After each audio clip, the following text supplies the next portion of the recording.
তুমি যদি আল্লাহর রাসূলের প্রতি দরুদ শরীফ পড়ো, অন্তর থেকে ভক্তি ভরে ভালোবেসে দরুদ শরীফ তেলাওয়াত করো, তাহলে আল্লাহ পাক রব্বুল আলামিন আখিরি জামানার নবীর উপরে দরুদ পড়ার কারণে তার সম্মান আবার পূর্বের মতো ফিরিয়ে দেবেন। জোরে বলুন সুবহানাল্লাহ। আল্লাহ পাক শর্ত লাগিয়েছেন যে নবীকে দেখে তাজিম না করার কারণে তার এই অবস্থা, আবার সে যদি আল্লাহ তওবা করে আবার যদি সে আল্লাহ আমার নবীর উপরে দরুদ পড়ে, আমি আল্লাহ পাক তার পূর্বের অবস্থায় ফিরিয়ে দেব। তাই করেছেন, সঙ্গে সঙ্গে আল্লাহ পাক আবার পূর্বের অবস্থায় ফিরিয়ে দিয়েছে। জিবরাইল আমিন এই ঘটনাটা বিশ্বনবী সাল্লাল্লাহু আলাইহি ওয়াসাল্লামের কাছে বর্ণনা করেছেন। ইয়া রাসূলুল্লাহ, ইয়া হাবিবাল্লাহ, আপনার উপরে দরুদ পড়ার কারণে ওই সম্মানিত ফারিস্তার আগে যেমন সম্মান ছিল, আল্লাহ পাক রব্বুল আলামিন তার সম্মান আবার আগের মতো ফিরিয়ে দিয়েছেন। জোরে বলুন সুবহানাল্লাহ। বলে কোথায় যাবেন? নবীর তাজিম, নবীর সম্মান, নবীর আদব যদি আমরা না করি, আমরা কেমন মুসলমান? তাহলে আমি যে কথা বলতেছিলাম এতক্ষণ ধরে, দরুদ শরীফ যখন পড়বেন তখন গলা ছেড়ে দিয়ে পড়বেন, মহব্বতের সঙ্গে পড়বেন, ভালোবাসার সঙ্গে পড়বেন। দরুদের অনেক ভাগ আছে। আমরা যে আল্লাহুম্মা সাল্লি আলা সাইয়্যিদিনা মাওলানা মুহাম্মদ ওয়া আলা আলি সাইয়্যিদিনা মাওলানা মুহাম্মদ একটা দরুদ পড়ি। অনেক মানুষ অনেক রকমের দরুদ পড়ে, আবার কেউ কেউ নিয়ে মতভেদ করে। আসলে মতভেদ করার জায়গা নেই। আপনি এটা জানেন, এটা পড়ে কেউ দরুদ ইব্রাহিমকে বেশি প্রাধান্য দেন। নামাজে আমরা যে দরুদ শরীফ পড়ি, আল্লাহুম্মা সাল্লি আলা মুহাম্মদ ওয়া আলা আলি মুহাম্মদ কামা সাল্লাইতা আলা ইব্রাহিম, এই যে দীর্ঘ একটা দরুদ শরীফ পড়েন, আলহামদুলিল্লাহ, কোনো অসুবিধা নেই। তো নিজেদের ভিতরে সামান্য জিনিস নিয়ে মারামারি, বাজে জিনিস, যাই হোক। তো আমার বলার উদ্দেশ্য হলো রাসূলের প্রতি দরুদ শরীফ পড়বেন। মারাত্মক ধরনের একটা ইবাদত। নামাজ তো পড়তেই হবে, রোজা তো রাখতেই হবে, সঙ্গে সঙ্গে নফল ইবাদত হিসাবে দরুদ শরীফ পড়বেন। ইন্নাল্লাহা ওয়া মালাইকাতাহু ইউসাল্লুনা আলান নবী, কোরআন শরীফে কিন্তু আল্লাহ পাক বলেছেন ইউসাল্লুনা আলান নবী, আলা মানে উপরে, নবী মানে নবী, নবীর উপরে দরুদ সালাম, দরুদ পাঠা। ইয়া আইয়ুহাল্লাযীনা আমানু, হে ঈমানদারগণ, আল্লাহ পাক ঈমানদারগণদেরকে বলেছেন। তো এতে কোনো সন্দেহ নেই রাসূলের প্রতি দরুদ পড়া। তো আমি প্রথমে দরুদ শরীফ আপনাদের পড়াচ্ছিলাম। দরুদের প্রতি আরো ভালোবাসা, আরো মহব্বত বেশি পরিমাণে পয়দা হওয়ার জন্য একটা দৃষ্টান্ত, একটা ছোট্ট ঘটনা, মুকাশশাফাতুল কুলুব 122 পৃষ্ঠায় এই ঘটনাটা আপনারা পাবেন। আমি পূর্বেই কিন্তু কোরআন শরীফের একটা আয়াত পড়েছি, কুল ইয়া ইবাদিয়াল্লাযীনা আসরাফু আলা আনফুসিহিম লা তাকনাতু মির রাহমাতিল্লাহ ইন্নাল্লাহা ইয়াগফিরুয যুনুবা জামিআ ইন্নাহু হুয়াল গফুরুর রহিম। আয়াতের ব্যাখ্যা করব ইনশাআল্লাহ, আল্লাহ পাক তৌফিক দিলে। তবে এর আগে একটা ঘটনা, মানে একটা কথা বলি। এই যে মাসটা কি মাস? আরবিতে বলে আলহামদুলিল্লাহ, আরবিতে এই মাসটার নাম হলো শাবান মাস। শাবান মাস খুতবার ভিতরে আছে, রজব মাসে তোমরা তোমাদের ইবাদতের বীজটাকে বপন করো, শাবান মাসে ওই বীজে পানি সিঞ্চন করো, রমজান মাসে তোমরা ফসল কাটো। চাষি যখন চাষ করে না, ক্ষেত সুন্দর করে সাইড গুলো বেশ ভালো করে পরিষ্কার করে নেয়, চাষ দিয়ে পরিষ্কার করে নিয়ে ফসল বনে, মনে মনে আশাবাদে এই ফসল থেকে, মানে এই দানা থেকে, বীজ থেকে ফসল হবে, সেই ফসল ভোগ করবে, বিক্রি করে, কত রকমের চিন্তা ভাবনা তার মাথায় থাকে। তো নবীজি ইবাদতের বীজটা বপন করতে বলেছেন রজব মাসে, যে মাস শাবান মাসের আগে পেরিয়ে গেছে। আর শাবান মাসে সিঞ্চন করো, পানি সেচো, তার মানে চোখের পানি ফেলে দিয়ে আল্লাহর কাছে কাঁদো, আল্লাহ আমি আমার জীবনে অনেক গুনাহ করেছি, আমি আমার জীবনে অনেক অপরাধ করেছি, তুমি আমার জীবনের গুনাহগুলোকে মাফ করে দাও। যদি এই কাঁদতে পারি শাবান মাসে, আমার জীবনের গুনাহ মাফ চেয়ে নিতে পারি। রমজান মাসে ইবাদত করে চাষি যেমন ফসল কাটার সময় আনন্দ উপভোগ করে, আমরাও রমজান মাসে ইবাদতের মাধ্যমে, রোজার মাধ্যমে, সুন্দর সুন্দর ইবাদতের মাধ্যমে আমরা ফসলকে ভোগ করি আনন্দের সাথে। সুন্দর একটা দৃষ্টান্ত দিয়েছে। তো এটা হলো শাবান মাস। শাবান মাসে একটা রাত আছে, সেই রাতটার নাম আমরা বলে থাকি শবে বরাতের রাত। যেহেতু দুটো কথা সমন্বয়ে জিনিসটা তৈরি। আরবিতে নিসফি মিন শাবান, নিসফ শব্দের অর্থ হলো অর্ধেক। শাবান মানে শাবানের অর্ধেক, শাবান মাসের অর্ধেক মানে 14ই দিবাগত রাতকে শবে বরাতের রাত বলা হয়। শবে বরাতের রাত সম্পর্কে অনেক মানুষ আমরা মাঝে মাঝে শুনে থাকি, শবে বরাত বলে কিচ্ছু নেই, শবে বরাত বলে কিচ্ছু নেই। কথাটা অনেক আলেম ওলামারা বলে। যাই হোক, ব্যক্তিগত তাদের মত থাকতে পারে। তবে আমরা যারা শবে বরাত তার ফজিলত অন্তরে রেখে ইবাদত করতে চাই, আমাদের ভিতরেও কিছু ভুল আছে। দেখে আল্লাহ পাক কিন্তু আমাদের উপরে 5 ওয়াক্ত নামাজকে ফরজ করে দিয়েছে। শবে বরাতের ইবাদত নফল ইবাদত, আমরা ফরজ ইবাদত ছেড়ে দিয়ে শবে বরাতের নামাজ পড়ার জন্য সব ছেড়ে দিয়ে মসজিদে জড়ো হয়ে যায়। মসজিদে শবে বরাতের রাত্রে আপনি যাবেন, ইবাদত করবেন, দোয়া করবেন, কোনো বাধা নেই। তবে আপনি তো ফরজ নামাজই পড়েন না। ফরজ নামাজে মসজিদে এক কাতার লোক। আমি একজন মসজিদের ইমাম, এই 5 বছর পেরে আমার ইমামতির বয়স। তো আমি হাড়ে হাড়ে জানি যে 5 ওয়াক্ত নামাজে এক কাতার লোক হয় না। শবে বরাতের রাত্রে দুতলা মসজিদ পুরো ভর্তি মানুষ। তো এই যে কৃষ্টি কালচার, এটা তো আর ঠিক না। সেই জন্য আমাদের কিছু ভুল আছে। 5 ওয়াক্ত নামাজের সঙ্গে শবে বরাতের ইবাদত বন্দেগী অবশ্যই করবে। নবীজির হাদিস আছে, হাদিস বলছি সুনান ইবনে মাজাহ হাদিস নাম্বার 1390 নম্বর হাদিস।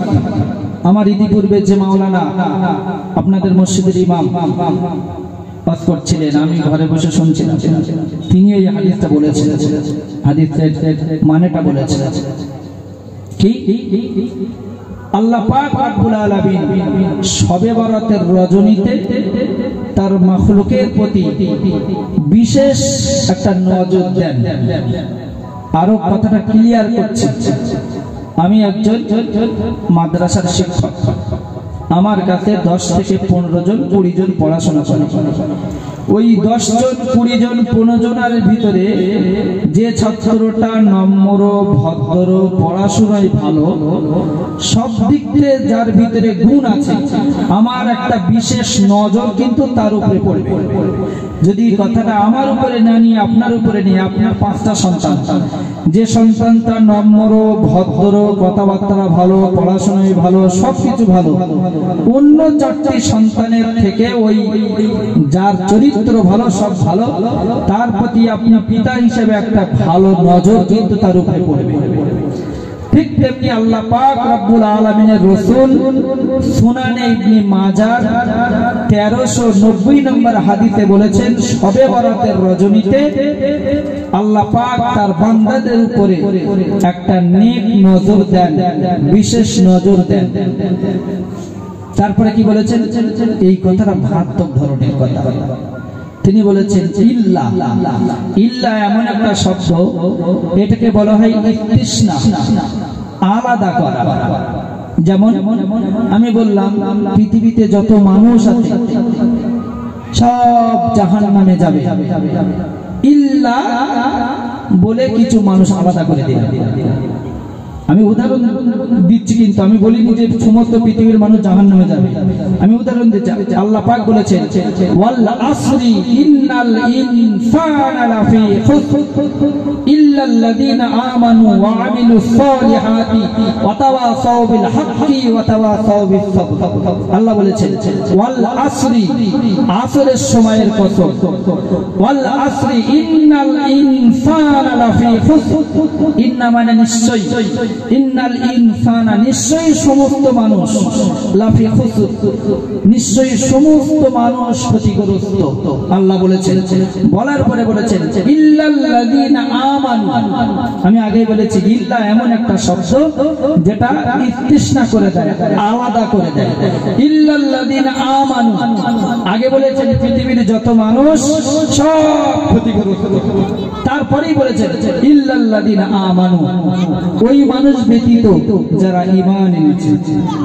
তাহলে যারা ঈমানদার তারা কিন্তু ক্ষতিগ্রস্ত না। ইল্লাল্লাযীনা আমানু ওয়া আমিলুস সালিহাত, আর যারা সৎ কাজ করে তারাও কিন্তু ক্ষতিগ্রস্ত না। তাহলে দুটো কথা হলো ইল্লাল্লাযীনা আমানু ওয়া আমিলুস সালিহাত ওয়া তাওয়াসাউ বিল হাক্কি আর ওয়া তাওয়াসাউ বিস সাবর। যারা হকের উপরে মানুষকে ডাকার জন্য সময় ব্যয় করে আর যারা ধৈর্যের উপরে অটল থাকে, এই চার শ্রেণীর মানুষ ব্যতীত পৃথিবীতে যত মানুষ আছে সব ক্ষতিগ্রস্ত। কার কথা? কার কথা? আল্লাহর কথা। আমি বলিনি। তাহলে দেখে ঈমান পিছনে যে সময় ব্যয় করেছে সে ক্ষতিগ্রস্ত না, সৎ কাজের পিছনে যে সময় ব্যয় করেছেন সে ক্ষতিগ্রস্ত না, মানুষকে ভালো পথের পথিক বানানোর জন্য যে ডেকেছে সে ক্ষতিগ্রস্ত না, ধৈর্যের উপরে যে অটল আছে সে কিন্তু ক্ষতিগ্রস্ত না। এই চার শ্রেণীর মানুষ বাদ দিয়ে পৃথিবীতে যত মানুষ আছে সব ক্ষতিগ্রস্ত। কোথায় যাবে? বলে কোথায় যাবে? তো আমার বলার উদ্দেশ্য হলো, আমি যে কথা বলছিলাম, বিশ্ব নবী বলেছেন আল্লাহ পাক শবে বরাতের রজনীতে, শবে বরাত কিন্তু সামনে, কথাগুলো ভালো করে শুনে। আল্লাহ পাকের রাসূল বলেছেন যে আল্লাহ পাক মানুষদের উপরে শবে বরাতের রজনীতে একটা নেক নজর দেন। সমস্ত মানুষ যারা ইবাদত করে, যারা আল্লাহর কাছে রোনাজারি করে, ক্ষমা চায়, সমস্ত মানুষকে আল্লাহ পাক মাফ করে দেবে বলে তিনি বলেছেন দুই শ্রেণীর মানুষকে আল্লাহ পাক মাফ করবেন না। তার ভিতরে একটা হলো মুশরিক আও মুশাহিন। মুশাহিন শব্দের অর্থ হলো শত্রুতা পোষণকারী, হিংসুক। আর একটা হলো মুশরিক, আল্লাহর উপরে যে শিরিক করে তাকে বলা হয় মুশরিক। আর মুশাহিন শব্দের অর্থ হলো শত্রুতা পোষণকারী, হিংসাদার ব্যক্তি। এই দুই শ্রেণীর মানুষকে শবে বরাতের রাতে আল্লাহ পাক মাফ করবেন না যতক্ষণ না পর্যন্ত শিরিক না ছেড়ে দেবে আর অন্তর থেকে হিংসা না ছেড়ে দেবে। যদি এই দুটি রোগের আমরা রোগী হই আর শবে বরাতের রাত্রে মসজিদে গিয়ে যদি চোখের পানি 2-4 বালতি ফেলে কান্না করি, বলেন কবুল হবে? কবুল হবে? শস্যের ভিতরে ভূত থাকলে ওই শস্য দিয়ে ভূত ঝাড়ানো যায় না, গায়ে কিন্তু আরো ভূত লেগে থাকবে। ঠিক বলছি না ভুল বলছি? খারাপ লাগছে? হ্যাঁ, খারাপ লাগছে না তো? শুনতে হবে কথা, আমল করার চেষ্টা করতে হবে। দরুদ শরীফ পড়েন, দরুদ শরীফ। আল্লাহুম্মা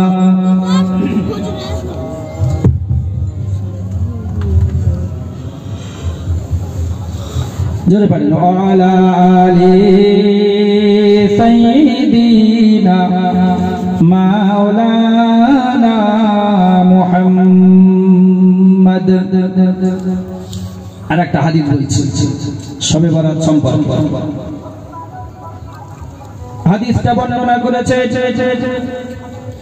হযরত আয়েশা সিদ্দিকা রাদিয়াল্লাহু তাআলা আনহা তিনি বলছেন, একদিন আমি রাতের বিছানায় শুয়ে রয়েছি, আমার বিছানায় বিশ্বনবী সাল্লাল্লাহু আলাইহি ওয়াসাল্লাম আরাম করছেন।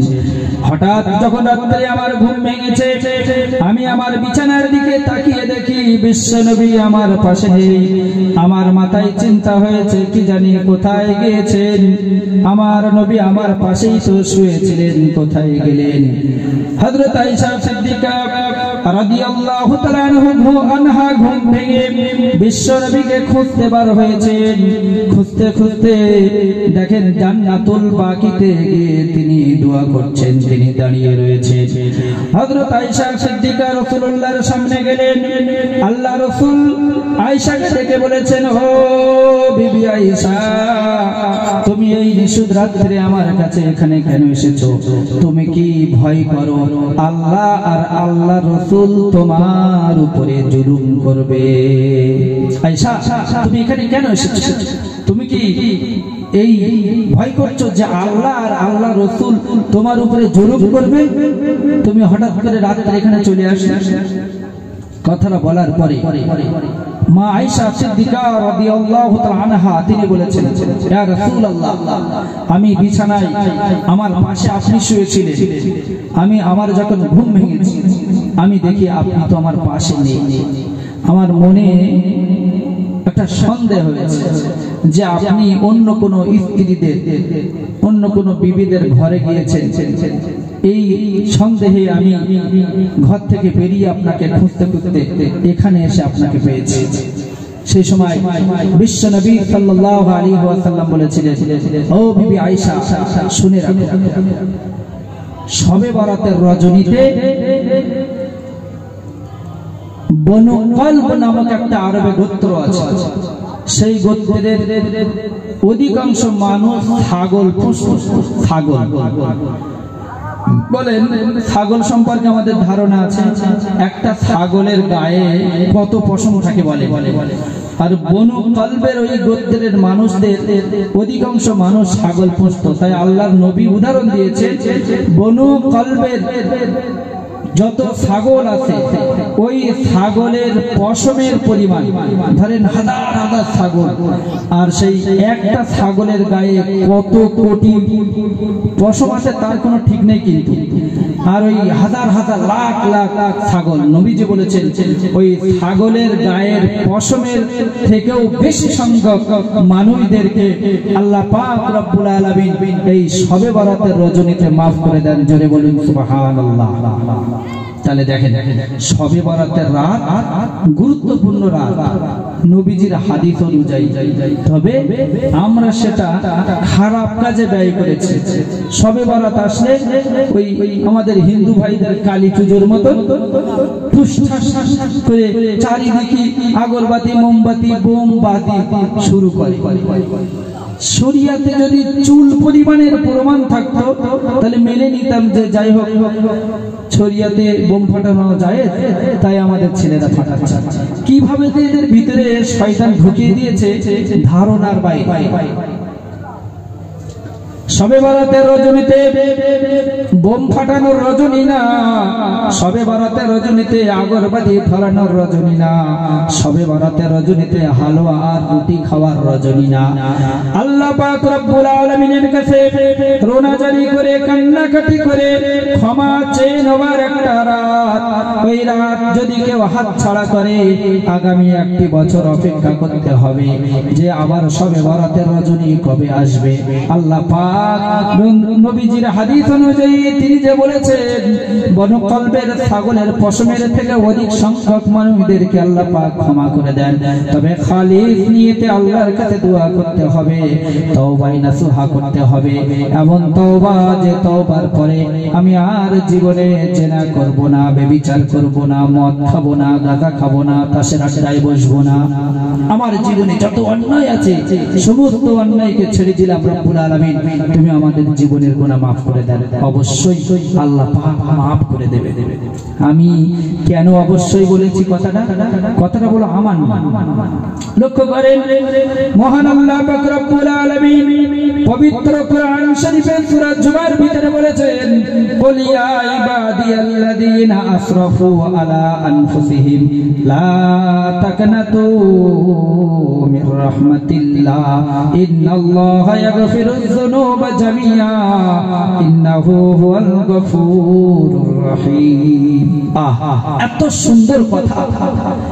গুনাহগারদের জন্য, আল্লাহর নাফরমানি যারা করেছে তাদের জন্য আব্দুল্লাহ ইবনে ওমর এই কোরআন শরীফের আয়াতের ব্যাখ্যায় বলেছেন, গুনাহগারদের জন্য আল্লাহর রহমতের আশার সবথেকে আশাবঞ্জক কোরআন শরীফের এই আয়াত। আল্লাহ পাক কি বলেছেন শুনে, কুল ইয়া ইবাদিয়াল্লাযীনা আসরাফু, কুল বলুন, ইয়া ইবাদিয়াল্লাযীনা আসরাফু, হে ইবাদ আমার বান্দা, আসরাফু আলা আনফুসিহিম, আলা মানে উপরে, আনফুস মানে তোমার নফসের উপরে, হে আমার বান্দা যারা তোমাদের নফসের উপরে অত্যাচার করেছো, জুলুম করেছো, আলা আনফুসিহিম লা তাকনাতু মির রাহমাতিল্লাহ। যারা আরবি বোঝে, লাম আলিফ জবর লা, আমরা কলেমা শরীফে কিন্তু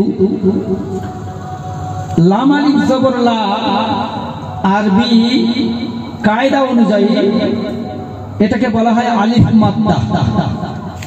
মানে আলিফের ডান ধারে যদি জবর থাকে সেটাকে বলা হয় আলিফ মাদ্দা। আলিফ মাদ্দায় সর্বদা এক আলিফ করে টান হয়। তাহলে লাম আলিফ জবর লা ইলাহা, আমরা যে কলেমা শরীফ পড়ি না, ওই লা শব্দে যদি টান দেন তাহলে মানে হবে লা ইলাহা ইল্লাল্লাহ, আল্লাহ ছাড়া কোনো মাবুদ নেই। আর আপনি যদি লা টান না দেন তখন কিন্তু মানেটা উল্টো হবে, যে আল্লাহ ছাড়া আর একজন আল্লাহ আছে, এরকম একটা মানে হতে যাবে। তো আরবি কোরআন শরীফ এমন একটা জিনিস, কোরআন শরীফ শুধু পড়লেই হবে না। ইতিপূর্বে ইমাম সাহেব বলছিলেন, কোরআন শরীফ পড়ার কিন্তু একটা নিয়ম পদ্ধতি আছে। তো লা তাকনাতু মির রাহমাতিল্লাহ, এর লা মানে না, আলিফ দিয়ে দিলে তখন আলিফ মাদ্দা, তখন তার মানে হবে লা মানে না। লা তাকনাতু মির রাহমাতিল্লাহ, আমার রহমত থেকে তুমি নৈরাশ হয়ো না। আল্লাহ পাক বলছেন, হে আমার বান্দা, তোমরা যারা তোমাদের নফসের উপরে অত্যাচার করেছো, জুলুম করেছো, আমার রহমত থেকে নৈরাশ হয়ে যেও না। ইন্নাল্লাহা ইয়াগফিরুয যুনুবা জামিআ ইন্নাহু হুয়াল গফুরুর রহিম, নিশ্চয়ই আল্লাহ পাক সমস্ত গুনাহ ক্ষমা করনেওয়ালা, তিনি গফুরুর রহিম, তিনি হলেন দয়াবানের দয়াবান, তিনি ক্ষমা করনেওয়ালা। তাহলে ঘাবড়ে যাওয়ার কিচ্ছু নেই। আমার বয়স, উদাহরণ দিয়ে বলছি বোঝানোর জন্য, ধরেন আপনার বয়স 50 বছর, 50 বছর ইবাদত বন্দেগী আমি কোনো ধার ধারলাম না, আপনি কোনো ধার ধারলেন না, ইবাদত করলেন না, আপনার মনে অনুশোচনা জেগেছে। শবে বরাতের রজনীতে আমাদের এখানে জলসায় একজন মাওলানা এসে বলেছে যে আল্লাহর কাছে রোনা জারি করলে, তওবা করলে আল্লাহ পাক মাফ করে দেবে। তো আপনি খালি নিতে আপনার জীবনে যত গুনাহ আছে সেই গুনাহগুলো জীবনের মতো তালাক দিয়ে আর জীবনে গুনাহ করবেন না, এই ইরাদা নিয়ে আল্লাহর কাছে তওবা করেছেন। কি হবে দেখেন, আমরা থানায় যদি আমার নামে বা আপনার নামে কেলেম থাকে, ধরেন চুরির একটা অপরাধে আমার থানায় আমার নামে কেস হয়েছে, কোনো কারণে আমাকে থানা থেকে ছেড়ে দিয়েছে, আমার নাম কিন্তু থানায় অপরাধের খাতায় আমার নামটা থেকে যায়। 10 বছর পরে যদি আমি আবার একটা অন্যায় করি, সেই চুরির যে কেস ছিল সেটা যে টেনে আমার কিন্তু শাস্তি একটু বেশি হবে, এটাই স্বাভাবিক, এটা হলো দুনিয়ার নিয়ম।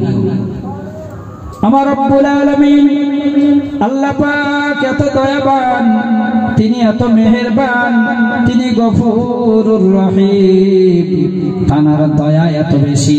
কেউ যদি 50 বছর ধরে গুনাহ করে তার জীবনটাকে শেষ করে ফেলেছে। 50 বছর পরে তার মনে অনুশোচনা জেগেছে, আমি আমার জীবনে যত অন্যায় করেছি, সব ভুল করেছি, আল্লাহ পাক তুমি আমার জীবনের গুনাহগুলোকে মাফ করে দাও। আমি মনে মনে খালিস নিয়তে তওবা করছি, আমি আর জীবনে এই অন্যায়গুলো করব না। ওগো রব্বুল আলামিন তুমি আমার জীবনের গুনাহগুলোকে মাফ করে দাও। এইভাবে যদি দোয়া করি কি হবে দেখে যাবে। থানায় কিন্তু আমার নামে কেলেম খাতায় থাকবে, আমার ছেড়ে দিলেও। আল্লাহ এত মেহেরবান, এত দয়াবান। আমরা যদি খালিস নিয়তে তওবা করি, ইউবাদদিলুল্লাহু সাইয়্যাতিহিম হাসানা বাদদালা ইউবাদদিলু তাবদীলান। আল্লাহ পাক বলছেন কোরআন শরীফের অন্য জায়গায় যে কেউ যদি খালিস নিয়তে তওবা করে, তার জীবনে যত গুনাহ ছিল সেই গুনাহগুলো সব দ্বারা পরিবর্তন করে দেবেন। জোরে বলুন সুবহানাল্লাহ। বলেন দিন, থানায় কেস হলো আমার নামে চুরির অপরাধে, সেই কেস থেকে যাবে আজীবন। আবার অন্যায় করলে এটা অ্যাড হয়ে শাস্তি আমার বেশি হবে। আর 50 বছর ধরে অপরাধ করলাম, খালিস নিয়তে তওবা করলাম, আর জীবনে করব না। আর সত্যি যদি তার উপরে অটল থাকি, 50 বছর ধরে যে আমি গুনাহ করেছি, আল্লাহ পাক রব্বুল আলামিন ওই গুনাহগুলো সব দ্বারা পরিবর্তন করে দেবেন। জোরে বলুন সুবহানাল্লাহ। ইউবাদদিলুল্লাহু সাইয়্যাতিহিম হাসানা বাদদালা ইউবাদদিলু তাবদীলান। পরিবর্তন করে দেবেন সাইয়্যাতিহিম গুনাহগুলো হাসানা মানে ভালো কাজ দ্বারা। জোরে বলুন সুবহানাল্লাহ। বলেন এরকম সুযোগ আর কোথায় পাবে? এরকম সুযোগ আর কোথায় পাবে? তবু আমরা মানুষ বোকা, আমরা বোকা, আমরা ভালো পথে আসার চেষ্টা করি। সেই জন্যই তো আমাদের পরিণতি, দুনিয়ার পরিস্থিতি এরকম। তো দ্বিতীয় নম্বর হাদিসে হযরত আয়েশা সিদ্দিকাকে আল্লাহ রাসূল বলেছিলেন যে দেখো, এটা হলো শবে বরাতের রজনী, বনু কলবের ছাগল পালের যে পশম আছে গায়ে, তার থেকে অধিক সংখ্যক মানুষদেরকে আল্লাহ পাক রব্বুল আলামিন maaf করে দেয়। যদি বলুন সুবহানাল্লাহ। সেই জন্যই তো আমরা ইবাদত বন্দেগী করি, আমরা ভালো ভালো কাজ করি। আমাদের ভিতরে না এই যে আমরা অন্যায় কাজ করি, কেন অন্যায় কাজ করি, তার ভিতরে একটা কারণ হলো আল্লাহর ভয় নেই। যার মনে আল্লাহর ভয় থাকে সে বলো খারাপ কাজ করতে পারে না। আল্লাহ পাক কোরআনের ভিতরে বলেছেন আত্তাকুল্লাহ, তোমরা আল্লাহকে ভয় করো, আল্লাহকে ভয় করো। আল্লাহর উপরে যদি কারোর ভয় থাকে তাহলে কোনোদিন সে খারাপ কাজ করতে পারে না। আল্লাহর উপর থেকে ভয় আমাদের উঠে গেছে। হযরত আব্দুল্লাহ ইবনে উমর রাদিয়াল্লাহু তাআলা আনহুর একটা ঘটনা বলি। আল্লাহর নবীর সাহাবী হযরত আব্দুল্লাহ ইবনে উমর রাদিয়াল্লাহু তাআলা আনহু একদিন তার ছাত্রদের নিয়ে বেড়াতে বেরিয়েছে। গ্রাম ছেড়ে আস্তে আস্তে বেড়ানোর যে জায়গা, সেই জায়গা দিয়ে মাঠের ধার দিয়ে হাঁটতে লেগেছে। হাঁটতে হাঁটতে ক্লান্ত হয়ে পড়েছে। আব্দুল্লাহ ইবনে উমর এবং তার ছাত্ররা তার সঙ্গে আছে। হঠাৎ করে একটা মাঠের ধারে এক জায়গায় বসেছে, কিছু খাওয়া দাওয়া করবেন বলে দীর্ঘক্ষণ হাঁটা চলা করেছে, কষ্ট হয়েছে, ক্লান্ত হয়েছে। আব্দুল্লাহ ইবনে উমর তার ছাত্রদেরকে নিয়ে বেড়াতে বেরিয়েছে। আমরা অনেক সময় আমাদের ছাত্রদেরকে নিয়ে বেড়াতে যাই। তো তিনি গিয়েছে, গিয়ে একটা মাঠের ধারে অনেক পথ যাওয়ার পরে ক্লান্ত হয়েছে, তো সেখানে কিছু খাওয়া দাওয়া করবেন বলে তারা বসেছে। হযরত আব্দুল্লাহ ইবনে উমর রাদিয়াল্লাহু তাআলা আনহু লক্ষ্য করেছে একজন রাখাল তার কিছু বকরি নিয়ে ওই মাঠে রাখাল ছাগল চড়াচ্ছে, বকরি চড়াচ্ছে। আব্দুল্লাহ ইবনে ওমর যখন খানা পিনা করবেন বলে তার ছাত্রদেরকে ডেকেছেন, খাওয়া দাওয়া শুরু করবেন। খাওয়া দাওয়ার মুহূর্তে সেই রাখালকে ডেকেছে, ও ভাই রাখাল, আমাদের দিকে চলে এসো, আমাদের খানায় অংশগ্রহণ করো। তুমি রৌদ্রে ছাগল চড়িয়ে বকরি চড়িয়ে তোমার কষ্ট হয়ে গেছে, আমাদের সঙ্গে খানা পিনায় একটু অংশগ্রহণ করো। এটাই স্বাভাবিক, আমরা করে থাকি। এটা যদি কোনো জায়গায় পিকনিকে যাই, কি হয়, আশেপাশে যদি কোনো বাচ্চা বাচ্চা ঘোরাঘুরি করে, আমরা তার ডাকি, আয় আমাদের এই পিকনিকে একটু অংশগ্রহণ কর, কিছু খা। এটাই স্বাভাবিক।